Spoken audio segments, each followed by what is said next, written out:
What happens when a self-made titan of industry just wants to read a book by his own pool? For Marcus Thorne, a man who had built a billion-dollar empire from nothing, it meant being treated like a trespasser in his own sanctuary. He was racially profiled, publicly harassed, and humiliated by a woman blinded by her own prejudice. She saw his skin color, not his success. But she made one fatal, life-altering mistake. She had no idea who she was talking to. And in the moments that followed, she would learn that the man she was trying to have thrown out didn't just own the pool. He was about to control her entire future. This is the story of how a quiet afternoon turned into a masterclass in consequences. The late afternoon sun over Austin, Texas, was a physical weight, a blanket of gold and heat that settled over the city. From the 40th floor infinity pool of the Azure Spire, the view was sublime. The skyline jagged against the deep blue canvas of the Texas sky, and below, the Colorado River snaked its way through the heart of the metropolis like a silver artery. This was Marcus Thorne's sanctuary. At 38, Marcus was the founder and CEO of Aura Innovations, a pioneer in quantum computing and AI integration. His face had graced the covers of Forbes and Wired, his name whispered in the same breath as tech giants. But the man himself bore none of the frantic energy of his industry. He was tall with the lean, powerful build of a former college athlete. His style was understated, simple black swim trunks, a pair of dark sunglasses, and the Patek Philippe on his wrist was a quiet nod to his success, not a scream for attention. He had just closed the biggest deal of his career, a strategic merger that would position Aura as the undisputed leader in its field for the next decade. The last 6 months had been a relentless grind of 18-hour days, transatlantic flights, and boardroom battles. The ink was barely dry on the contracts, and all he wanted was this: the caress of the warm water, the comforting weight of a worn paperback in his hand, a classic sci-fi novel by Octavia Butler, and the blissful anonymity of being just another resident enjoying the amenities of his home. He had bought the penthouse at the Azure Spire a year ago, a sprawling duplex with panoramic views that he rarely had time to appreciate. The building was a vertical village of the city's elite, oil money, tech mavens, and surgeons with god complexes. Marcus kept to himself. He was polite in the elevator, nodded to the concierge, and was known simply as the quiet man from the penthouse. He slipped into the pool, the cool water a welcome shock against his warm skin. He swam a few lazy laps, feeling the tension dissolve from his shoulders. Finding a secluded lounge chair under the shade of a large palm, he settled in, opened his book, and let the ambient sounds of the rooftop oasis wash over him. The gentle lapping of water, the distant city hum, the soft clinking of ice in a glass from a couple across the deck. It was in this state of perfect tranquility that he first noticed her. Her name was Carolyn Foster. She was a woman in her late 40s with a meticulously maintained blonde bob, a tennis-white visor, and an expression of perpetual dissatisfaction. She held the self-appointed, unpaid, yet vigorously defended title of HOA president. From her perch on a cabana couch, she surveyed the pool area not as a resident enjoying the view, but as a warden monitoring her prison yard. Her gaze swept past the young tech bros taking selfies, the retired couple sipping margaritas, and then it landed on Marcus, and it stayed there. Marcus felt the prickle of her stare. He'd seen it before. It was the look of someone running a quick, prejudiced calculation. Black man, expensive watch, luxury building, does not compute. He refused to give her the satisfaction of a reaction. He turned a page in his book, focusing on the intricate worlds Butler had built. A universe away from the petty judgment being cast on him. But Caroline was not one to let things go. She nudged her husband Robert, a man whose spine seemed to have been surgically removed and replaced with jello. He was a senior vice president at Sterling Financial, a regional bank, and his face was already starting to flush with the 2 glasses of rosé he'd had. "Robert, look," she hissed, her voice a low, sharp whisper. "I've never seen him here before. Ever." Robert squinted in Marcus's direction. "Maybe he's new, dear. Or a guest." "A guest? Of who?" she scoffed, as if the very idea was an affront. "People are supposed to register their guests. It's in the bylaws. Section C, paragraph 4. And besides, She lowered her voice further. He doesn't look like he belongs here. The coded language was as clear as the water in the pool. Robert, ever the conflict avoider, just mumbled, "Caroline, please don't. Just relax." But for Caroline Foster, relaxation was a spectator sport. She stood up, her jaw set with the grim determination of a crusader. The fragile peace of Marcus Thorne's afternoon was about to be irrevocably shattered. Caroline approached Marcus's lounger with the purposeful stride of a meter maid approaching an expired meter. She stopped directly in his line of sight, blocking the sun. Her shadow fell across the pages of his book. Marcus slowly lowered the novel, peering at her over the top of his sunglasses. He kept his expression neutral, a mask of calm he had perfected in 1,000 high-stakes negotiations. "Can I help you?" he asked, his voice even and low. "I hope so," she began, her tone dripping with saccharine condescension. "I'm Caroline Foster, the president of the Homeowners Association. I don't believe we've met. I make it a point to know all the residents here at the Azure Spire." The implication was clear. "Since I don't know you, you must not be a resident." "Marcus Thorne," he replied simply, offering no further information. He wanted to see how far she would take this. "Mr. Thorne," she said, tasting the name as if it were unfamiliar food. "As you know, this pool and the rooftop amenities are for residents and their registered guests only. For security and insurance purposes, of course." "Of course," Marcus echoed, his voice flat. He made no move to elaborate on his status, and this silent resistance seemed to fuel her indignation. Her smile tightened. "So," she pressed on, "which resident are you a guest of today? I'll need their unit number to cross-reference with our guest log." This was the moment, the point of no return. Marcus could have ended it right there. He could have said, "I live in the penthouse," and watched her deflate. But something in her smug certainty, in the casual cruelty of her prejudice, sparked a cold fire in him. He had spent his entire life outsmarting, outworking, and outmaneuvering people who looked at him and saw a collection of stereotypes instead of a man. Today, he decided, would be no different. He would let her build her own cage, bar by bar. "I'm not a guest," he said calmly. Caroline's eyes narrowed. "Oh, so you work here? Maintenance staff are not permitted to use the amenities. That's a clear violation of building policy. I'll have to speak with management about—" "I don't work for the building, Ms. Foster," Marcus cut in, his patience wearing thin, but his voice remaining steady. Her face contorted in a mask of theatrical confusion. "Well, then, you must understand my predicament. You're not a resident, you're not a guest, and you're not staff. That leaves only one option, doesn't it? You're trespassing." The word hung in the hot, humid air. The couple with the margaritas had gone quiet, their heads turned. The tech bros paused their selfie session. Marcus was now the center of a very public, very ugly spectacle. "I can assure you I am not trespassing," he said, the steel now evident in his tone. "I'm going to need you to prove that," Caroline snapped, her voice rising in pitch. "Show me your resident key fob, the one with the Azure Spire emblem." Marcus sighed. He reached into the small pocket of his swim trunks and produced the key fob, a sleek black electronic key emblazoned with the building's silver A. He held it up for her to see. For a fleeting second she looked stunned. But prejudice is a fortress not easily breached by facts. She recovered instantly, a new theory already forming. "It's easy enough to find a lost key," she said dismissively. "That doesn't prove you live here. I'm going to have to call security." She spun on her heel and marched over to the wall-mounted intercom. Robert, her husband, looked like he wanted the earth to swallow him whole. He gave Marcus a weak, apologetic shrug from across the deck. Marcus just stared back, his expression unreadable.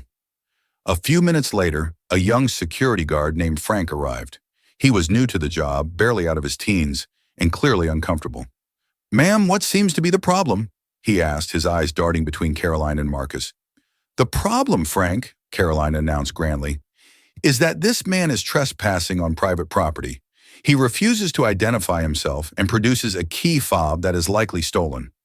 I want him removed from the premises. Immediately."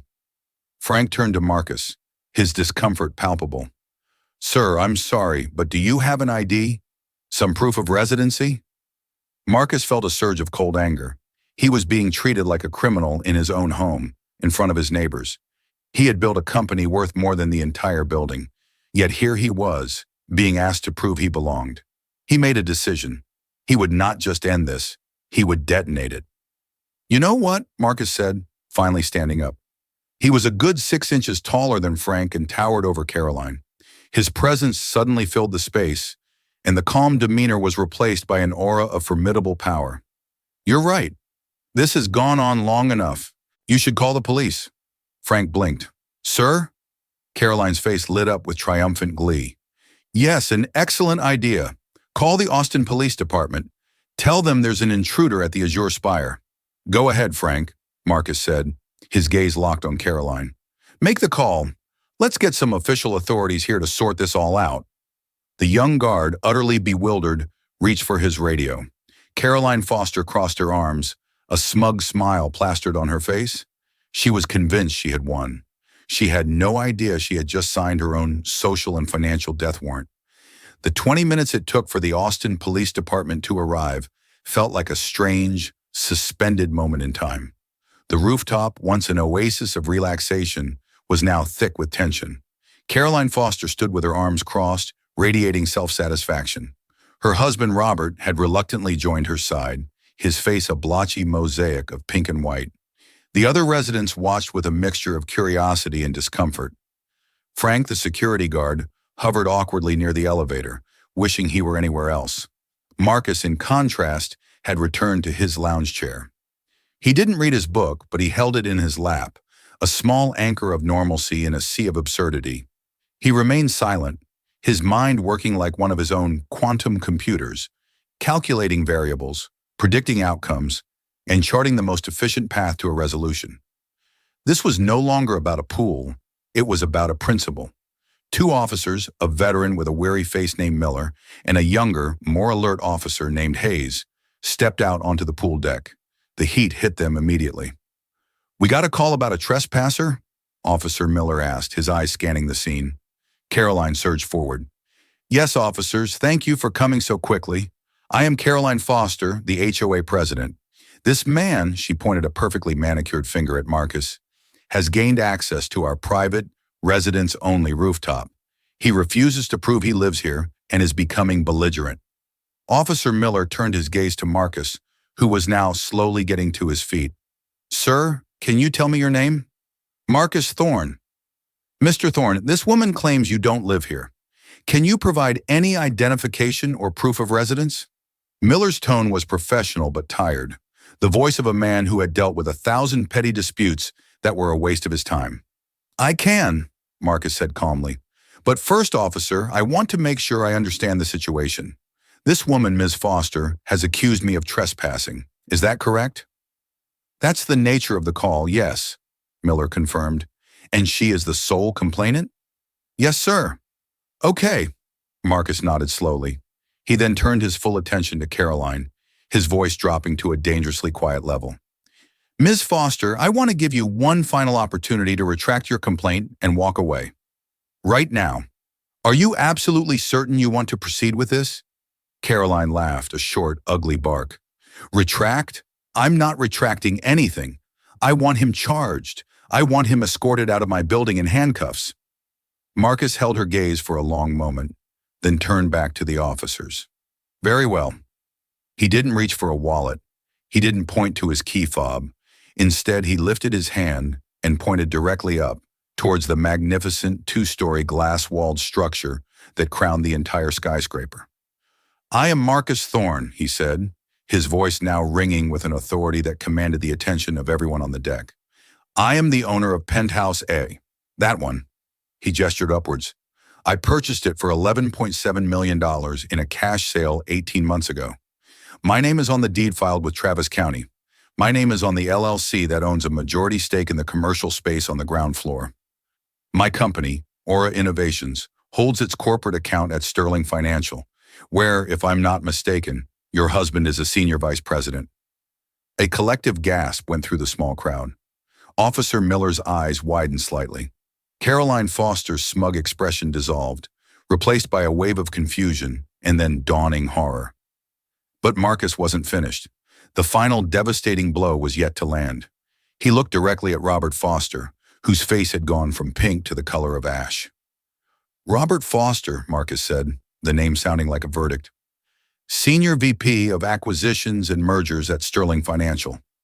We haven't met in person, but I saw your face on a dozen video calls last week. Your team has been working tirelessly to close a partnership with my company. A deal worth, what was it? A potential 9-figure capital injection for your bank? We were scheduled to have a final signatory meeting this Monday to celebrate the new venture." Robert swayed on his feet, looking as though he might be physically ill. Caroline stared at her husband, then back at Marcus, her mind frantically trying to connect the dots. The name Aura Innovations was the unicorn her husband had been chasing for months, the company that was supposed to secure his legacy at the bank. Marcus let the silence stretch, twisting the knife. He then turned his cool, unblinking gaze back to Caroline. "You asked me to prove I belong here, Ms. Foster," he said, his voice now glacially cold. "Consider it proven. Now it's my turn to ask a question." He took a step closer, and she involuntarily flinched. "Who the hell are you to question my presence in my own home?" The tables hadn't just turned. The entire game board had been incinerated. The police officers stood silently, realizing they were witnesses to something far more complex than a simple trespassing call. Caroline Foster opened her mouth, but no sound came out. Her world, so carefully constructed on a foundation of privilege and prejudice, had just been leveled by the very man she had tried to eject from it. The real consequences had not even begun. The aftermath of Marcus's revelation was not loud or explosive. It was a deafening silence, punctuated by the faint, indifferent hum of the city far below. The air on the rooftop, once thick with Caroline's shrill accusations, was now heavy with the weight of her catastrophic miscalculation. Robert Foster was the first to break. He stumbled forward, his hands raised in a gesture of panicked surrender. Mr. Thorne, sir, there's been a terrible misunderstanding. My wife, she's just very zealous about the building rules. She didn't mean anything by it, I swear." Marcus turned his gaze to Robert, and for the first time, a flicker of something other than cold control crossed his face. It was pure, unadulterated contempt. "A misunderstanding," Marcus repeated, the words low and sharp. "Your wife didn't ask for my name and checked it against a resident list. She didn't ask me for my unit number. She took one look at me and decided I was a threat. She called me a trespasser, accused me of theft, and attempted to have me arrested in my own home. That's not a misunderstanding, Mr. Foster. That is prejudice. And what are you doing now? That's just pathetic." Caroline, finally finding her voice, tried a different tactic. "Now see here," she began, trying to summon her usual bluster, but it came out as a weak croak. "Even if you do live here, there's no need for such a drama. Overreaction." Officer Miller stepped forward, sensing the need to de-escalate, though the power dynamics had clearly shifted. "All right, folks, it seems this is a civil matter between residents. Mr. Thorne, are you okay? Do you wish to file a harassment complaint?" Marcus never took his eyes off the Fosters. "That won't be necessary, officer. I'll be handling this myself." He pulled his phone from the pocket of his robe lying on the chair. With a few swift taps, he brought it to his ear. "Jessica, hey, it's Marcus. Sorry to bother you on a Saturday." "Yes, everything's fine. Listen, I need you to do a couple of things for me first thing Monday morning. First, I want you to draft a formal complaint to the board of the Azure Spire Homeowners Association, cite bylaws on resident harassment, discrimination, and creating a hostile living environment. The complainant is Caroline Foster. Yes, the HOA president. I want a motion for her immediate removal from the board and a full review of her conduct during her tenure." Caroline's face, already pale, turned a ghostly white. She had wielded the HOA bylaws like a weapon for years, and now they were being turned against her with surgical precision. "Second," Marcus continued into the phone, his voice a calm, methodical instrument of destruction, "cancel my 9 a.m. meeting on Monday with the team from Sterling Financial. The partnership is off, indefinitely. Draft a letter to their CEO, David Peterson. State that due to a deeply troubling incident involving a member of their senior leadership team, that exposed a fundamental misalignment of corporate values and presented an unacceptable brand integrity risk, Aura Innovations has decided to pursue other opportunities. Attach a brief, fact-based summary of today's events. No emotion, just the facts. Have it on his desk by 8 a.m. Robert Foster made a choking sound, like he was being strangled. The 9-figure deal, his career-defining achievement, it had just vanished into thin air because his wife couldn't stand the sight of a black man at their pool. "Thanks, Jessica. I'll talk to you then," Marcus said, ending the call. He slipped the phone back into his robe pocket and looked at the 2 police officers, who seemed utterly stunned. "Officers, thank you for your time. As you can see, there's no trespasser here. Just a neighborly dispute being resolved." Officer Hayes simply nodded, looking at Marcus with a newfound respect. Officer Miller cleared his throat. "Well, Ms. Foster," he said, turning to the now trembling woman, "filing a false police report is a serious offense. I'd advise you to think long and hard before you ever do something like this again." He and his partner turned and walked towards the elevator, leaving the Fosters alone on the deck with the man whose life they had just tried to upend, and who had, in turn, dismantled theirs in less than 5 minutes. Marcus picked up his book and his sunglasses. He gave the Fosters one last lingering look. He didn't say another word. He didn't need to. The silence he left in his wake was filled with the sound of their lives, their careers, and their social standing crashing down around them. He turned and walked towards the private staircase that led directly to his penthouse, the very picture of a man in control. The quiet afternoon he had craved was ruined, but in its place was a cold, hard, and deeply satisfying sense of justice. The karma engine had been switched on, and it was just beginning to warm up. Monday morning arrived not with the promise of a new week, but with the certainty of judgment.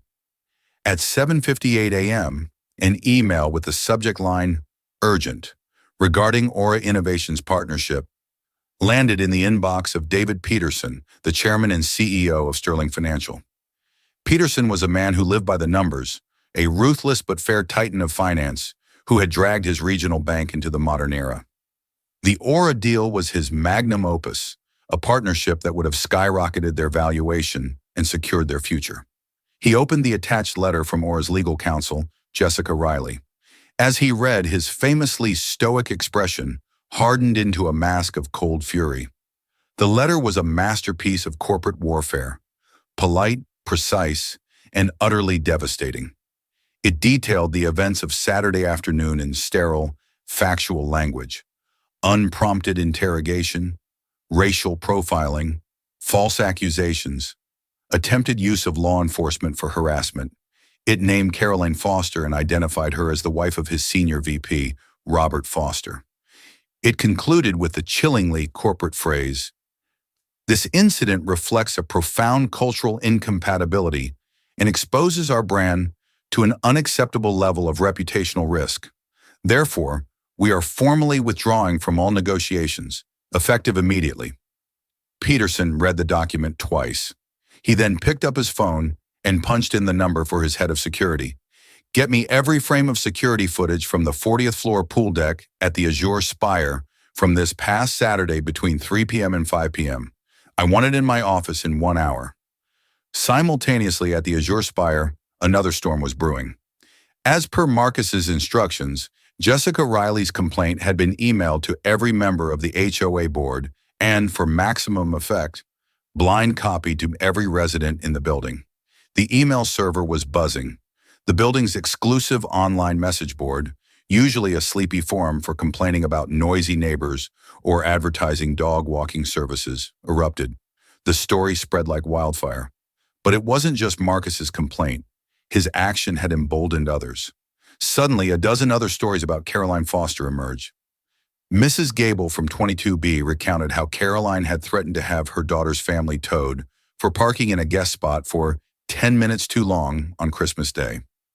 Dr. Hayes from 31A shared an email chain where Caroline had aggressively questioned the authenticity of his girlfriend's service animal. A young couple in 15C detailed how she had tried to fine them for improperly colored patio furniture. It turned out Caroline's reign as HOA president was a petty tyranny built on microaggressions and abuse of power. Marcus's incident wasn't an anomaly. It was merely the most egregious example. An emergency board meeting was called for that very evening. The Fosters were trapped in their apartment, the silence between them thick and suffocating. Robert had been up all night rehearsing apologies, excuses, and justifications. He had called Marcus's office a dozen times, leaving rambling, desperate voicemails for his assistant. He had emailed, begging for a 5-minute conversation. All his messages went unanswered. Caroline, on the other hand, was cycling through denial and rage. "This is a gross overreaction," she had fumed at 3 a.m. "He's a hypersensitive bully, using his money to crush us. We'll sue him for defamation." "Sue him?" Robert had laughed, a broken, hysterical sound. "With what money, Caroline? If I lose my job, we lose everything. He didn't defame you. He told the truth. You did this. You did this all." At 9:15 a.m., Robert's phone rang. The caller ID displayed David Peterson. His heart hammered against his ribs. "Robert," the CEO's voice was devoid of any warmth. "My office. Now." The click of the line going dead was the sound of an axe falling. Robert put on his suit, his hands shaking so badly he could barely knot his tie. As he walked out the door, Caroline said one last thing. "Fix this, Robert. You have to fix this." But as he rode the elevator down, looking at his own terrified reflection in the polished brass, he knew he was walking toward an execution, not a negotiation. The ripples Marcus had started on Saturday were about to become a tidal wave, and Robert Foster was standing right at the shore. The walk from the elevator to David Peterson's corner office felt like the longest green mile of Robert Foster's life.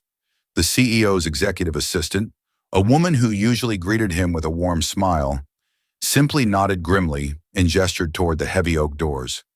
She didn't even ask him to wait. David Peterson was standing by his panoramic window, looking down at the city. He didn't turn around when Robert entered. On the large flat-screen monitor mounted to the wall, a video was playing on a loop silently. It was the security footage from the pool deck. There it was in crisp, high-definition color.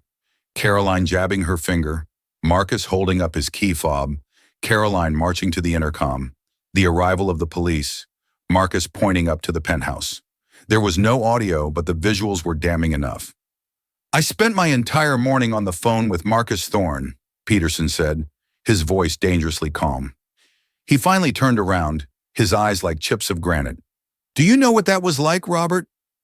"David, I am so sorry. It was my wife, she—" "I don't care about your wife," Peterson cut him off, his voice rising. "I care about the $500 million valuation this partnership was about to add to our bank. I care about the exclusive rights to manage the personal wealth of one of the most brilliant tech minds of his generation.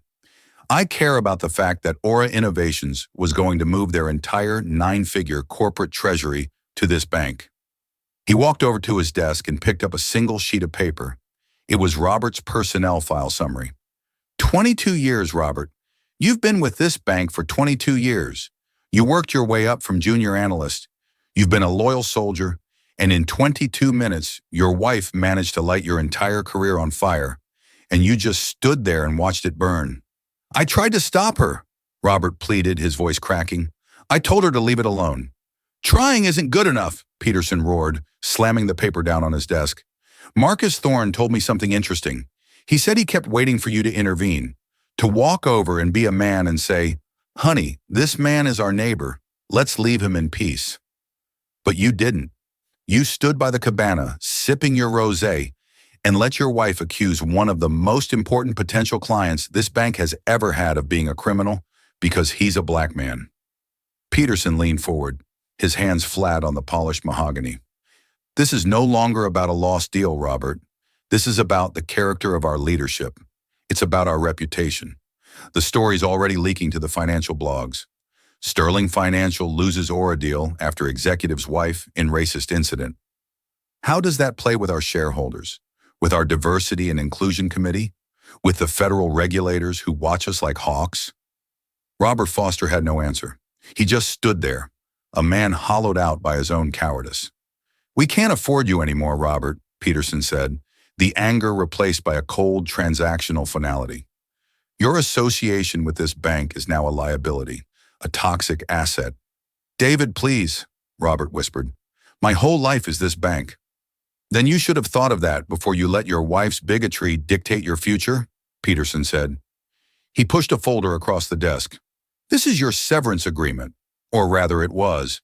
I've had legal void it. You're being terminated for cause under the morals clause in your executive contract. Bringing the company into public disrepute, that means no severance pay, no golden parachute. Your unvested stock options are forfeited. Security will escort you to your office to collect your personal belongings. You have 10 minutes, then they will escort you out of the building. The cruelty was breathtaking. 22 years of service erased. His financial future obliterated. You can't do this, Robert stammered. I just did, Peterson said, turning back to the window. Send in security on your way out. Robert stumbled out of the office, his vision blurry. The executive assistant wouldn't meet his eyes.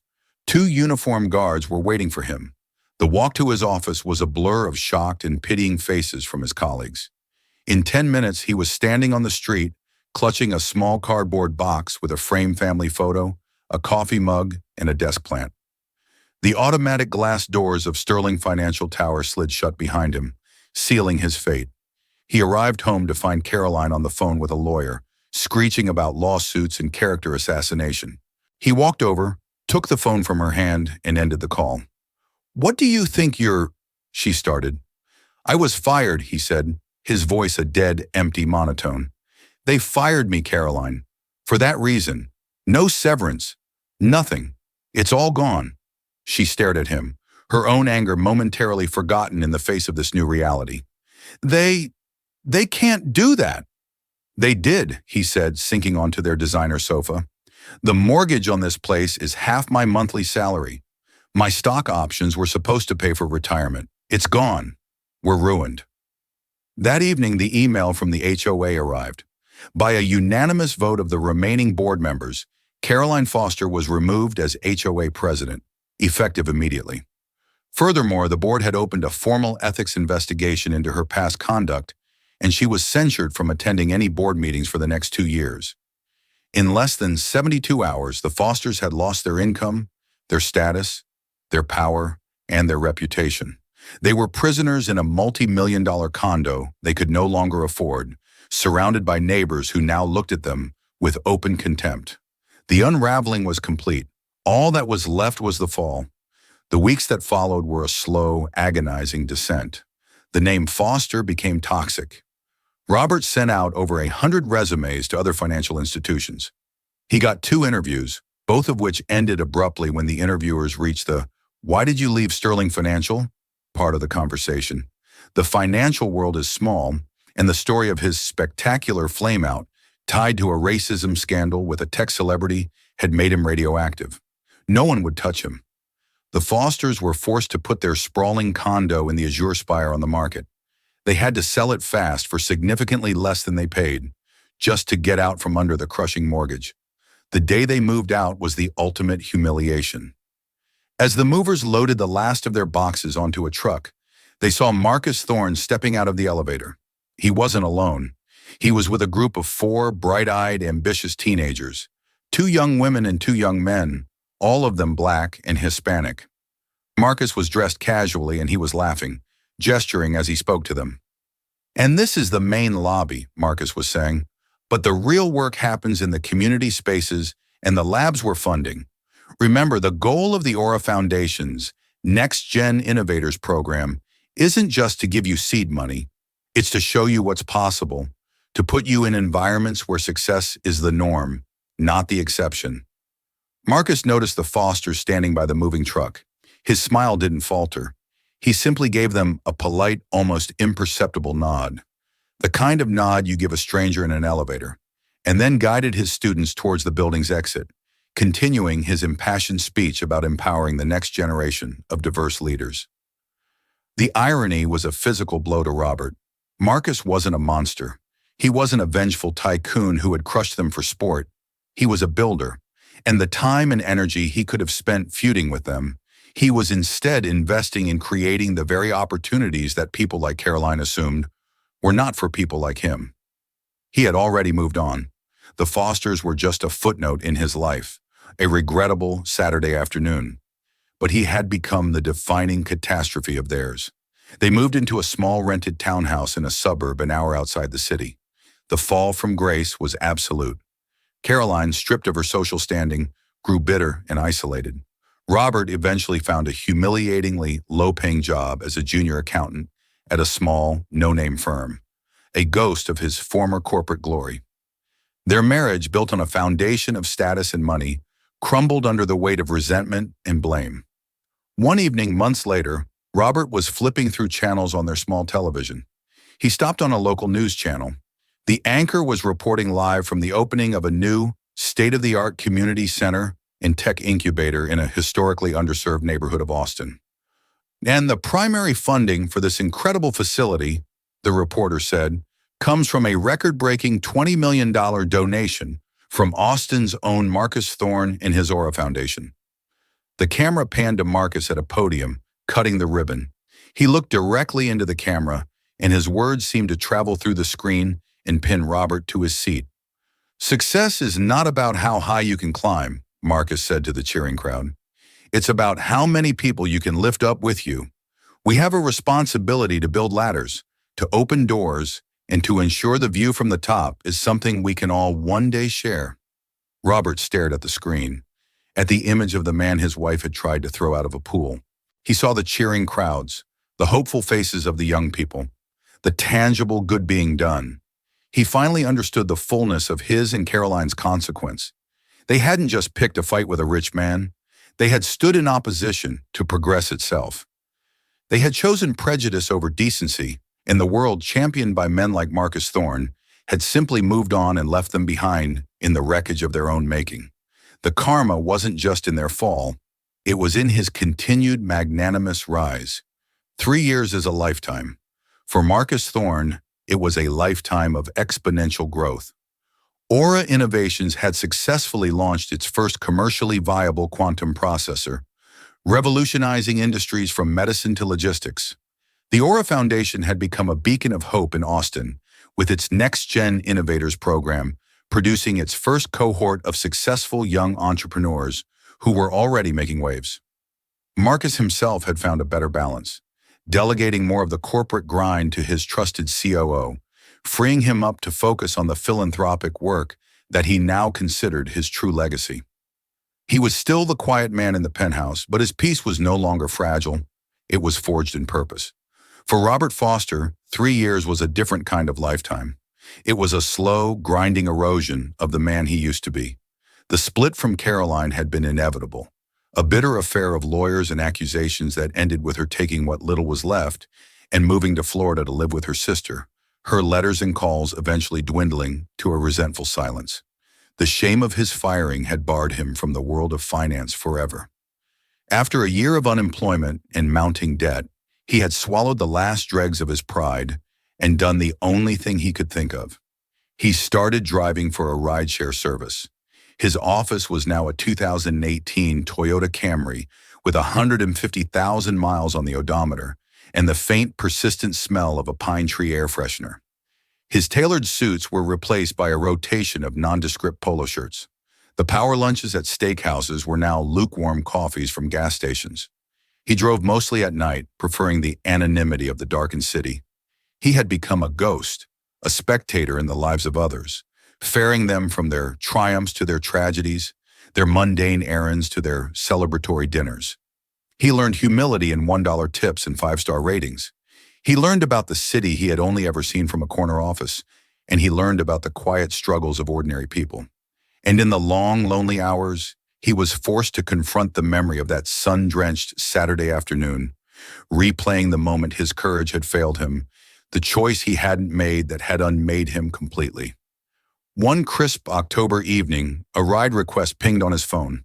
The pickup was from Trillium, one of Austin's most exclusive and expensive restaurants, the kind of place he used to take clients to close multi-million-dollar deals. The destination was a familiar address, the Azure Spire. A cold knot formed in his stomach, but a fare was a fare, and rent was due. The passenger's name was listed simply as M. He pulled the Camry up to the restaurant's glittering entrance. The valet, a young man who looked at Robert's car with a hint of disdain, opened the rear door. Two men emerged from the restaurant, shaking hands. One was the mayor of Austin. The other, dressed in a sharp, dark suit but no tie, was Marcus Thorne. Robert's heart felt like it seized in his chest. His breath caught, and his hands tightened on the steering wheel until his knuckles were white. He wanted to hit the gas to cancel the ride and speed off into the night, but he was frozen. Marcus clapped the mayor on the shoulder, then turned and slid into the back of Robert's Camry. "The Azure Spire, please," Marcus said, his voice the same calm, resonant baritone Robert remembered with perfect clarity. He was already pulling out his phone. Robert didn't respond. He couldn't trust his voice. He simply put the car in drive and pulled away from the curb, his eyes locked on the road ahead, praying that the darkness and the driver's partition would render him invisible. The 10-minute drive was the most intense of Robert's life. Marcus was on a call, and Robert was a captive audience to the life he had thrown away. But the conversation wasn't what he would have expected. "No, the share price is secondary," Marcus was saying. "What I want to know is the community impact analysis. How many local jobs will Phase 2 create? And have we finalized the scholarship fund for the residents' kids?" "Good. And listen, tell the board if they push back on the Green Space Initiative again, I'll fund it myself. It's not negotiable." Robert listened, his chest tight with a strange mix of emotions. This wasn't the ruthless corporate raider he and Caroline had imagined in their bitter postmortems of that day. This was a man using his immense power not just to get richer, but to build things, to fix things. He was everything Robert, in his better moments, had once aspired to be, a leader of consequence. And Robert was his driver, a man of no consequence at all. He pulled into the grand, circular driveway of the Azure Spire. The building loomed over them, a monument to a life he no longer had. He brought the car to a smooth stop under the portico. "Thank you," Marcus said, finishing his call and putting his phone away. "Appreciate the ride." He reached for the door handle. Robert began to breathe again. He had made it. He was invisible. But then Marcus paused. He looked at the back of Robert's head, at the slightly frayed collar of his polo shirt. His gaze drifted up to the rearview mirror, and his eyes met Robert's for a fraction of a second. A faint frown creased Marcus's forehead. "Excuse me," Marcus said, his voice soft but inquisitive. "You look familiar. Have we met before?" This was it, the moment Robert had dreaded and, in a strange way, rehearsed in his mind 1,000 times. He could lie. He could say, "No, sir, I don't think so," and the moment would pass. Marcus would get out of the car and disappear back into his stratosphere of success, and Robert could recede back into his shadows. It would be the easy way out. It would be the same choice he made 3 years ago, the choice of cowardice. Something inside him snapped. After 3 years of shame, of running from his own reflection, he was done. He turned his head slightly, enough to be seen clearly in the dim light of the dashboard. "Yes," he said, his voice raspy but clear. "We have." He took a steadying breath. "My name is Robert Foster." The name hung in the silent, confined space of the car. Robert watched in the mirror as a series of expressions played across Marcus's face. First, the faint spark of recognition, then surprise, and finally a deep, unreadable calm. The anger Robert had expected, the contempt he felt he deserved, never came. Marcus leaned back in his seat, studying the man in the driver's seat. He saw the tired eyes, the graying temples, the cheap car. He saw the entirety of the story without another word needing to be said. The consequence of that day was not an abstract concept. It was sitting right in front of him, asking for a 5-star rating. After a long moment, Marcus simply nodded. "I see," he said. The words were not an absolution, nor were they a condemnation. They were just an acknowledgement of a fact, a closing of a circle. Marcus tapped his phone to complete the ride payment. A second later, Robert's phone buzzed with the notification. Marcus then reached for the door again. "Drive safe, Mr. Foster," he said, and then he was gone, disappearing through the gleaming glass doors of the Azure Spire without a backward glance. Robert sat in his car for a long time, the engine humming quietly. He looked at the ride summary on his phone. Fare, $14.50. Tip, $500. The money was a shock, but it wasn't what made the tears well up in his eyes. It was the finality of the encounter. It wasn't forgiveness. It wasn't pity. It was simply an ending. Marcus hadn't needed an apology, and Robert hadn't offered one. The debt was paid not in words, but in the quiet reality of their vastly different lives. For the first time in 3 years, Robert didn't feel the crushing weight of his past. By finally facing the man he had wronged, by speaking his own name without flinching, he had taken back a piece of himself. He was still a rideshare driver in a used car, but as he put the Camry in drive and pulled away from the building, he was no longer a ghost. He was just a man, driving into the night, finally looking forward. The story of Marcus Thorne and Caroline Foster isn't just about a satisfying moment of karma. It's a powerful reminder that our smallest actions can have the largest, most unforeseen ripples.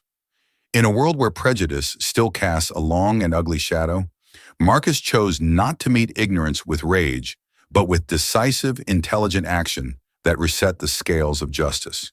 He didn't just reclaim his dignity, he dismantled the petty kingdom of his harasser, and in doing so, reinforced the fundamental principle that character, not color, is the true measure of a person. His ultimate victory wasn't just in the Foster's downfall, but in his choice to continue building a better, more inclusive world. What do you think of Marcus's response? Was it the perfect dose of karma, or did it go too far? Have you ever witnessed a moment where someone so thoroughly and instantly turned the tables on their tormentor?